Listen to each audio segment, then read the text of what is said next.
গাজীপুরের শ্রীপুরে হিল্লা বিয়ের ফতোয়া জানতে আসলে 2 ঘন্টার চুক্তিতে নিজেই বিয়ে করেন একটি মাদ্রাসার মুহতামিম ইসমত আলী আশিকি। বিয়ের 10 মিনিটের মধ্যেই ইমাম কফিল উদ্দিনের পাহারায় মসজিদের ভেতরে সিঁড়ির পাটাতনে ওই নারীর সঙ্গে সহবাস করেন মাওলানা আশিকি। আমি তো তারে বিশ্বাস করছি, ওইখানে ওই সিঁড়ির উপরে ওইখানে সে আমারে পরে বিয়ে করার পরে ওইখানে সে আমারে সহবাস করছে আমার সাথে। আমি তো ওই জিনিসটা বুঝছি না যে একজন আলেম মানুষ, হে তো সবই বুঝে, সব জানে, আমি তো আর জানি না। হে জেনে শুনি কি আর হে ফাপ করব?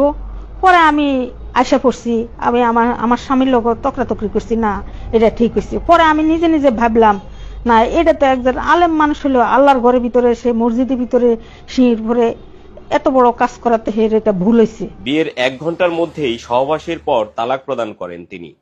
ঘটনাটি এলাকায় চাঞ্চল্যের সৃষ্টি করলে কফিল উদ্দিনকে বরখাস্ত করে মসজিদ কমিটি।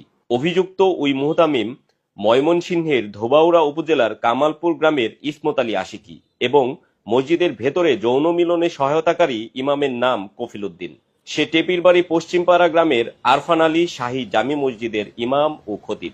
অভিযুক্ত ইসমত আলী আশিকি গত প্রায় 4 বছর যাবৎ ট্যাংরা মধ্যপাড়া জামিউল উলুম কওমি মাদ্রাসা ও এতিমখানার মুহতামিমের দায়িত্ব পালন করে আসছেন। পবিত্র স্থানে এমন ঘটনার বিষয়টি জানাজানি হলে এলাকায় বেশ চাঞ্চল্যের সৃষ্টি হয়। পরবর্তীতে মসজিদের ইমাম কফিল উদ্দিনকে তাৎক্ষণিক বরখাস্ত করে মসজিদ কমিটি ও মুসল্লিরা। গত শনিবার 14 ডিসেম্বর বিকেলে সরজমিনে অনুসন্ধানকালে প্রত্যক্ষদর্শী সাক্ষী কফিল উদ্দিন ঘটনাটির সত্যতা নিশ্চিত করেন। তুমি মসজিদের চাবিটা তুমি তালা মেরে তাদের বাসায় তুমি মসজিদের বারান্দা তালা মারতা না? আমি তালা মেরে তালা মার চাবি কার কাছে? আমার মসজিদের চাবি তার কাছে কেন? বিয়েটা কি রাত্রে পড়াইছিলেন? পরে এসারের পরে এসারের পরে বিয়ে করেছেন 9টার দিকে না 8টার দিকে। এসারে পরে বিয়ে কার সাথে করাইছিলেন? আশিকের সাথে। আশিক কি করে? আশিক কি হলো?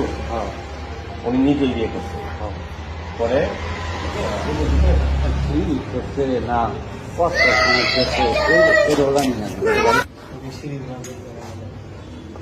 একটা সম্পর্ক আছে, ব্যক্তিগত সম্পর্ক, আমাদের বাসায় কাটাইতেন, বাড়িতে দিতেন।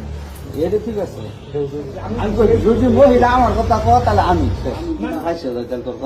না অসম্ভব। আমি হে 2 নম্বর আপনি মানে উনি কইছিলেন আমি তো দেখি পাশে আমি ইয়া দেখতেছি, আমার এই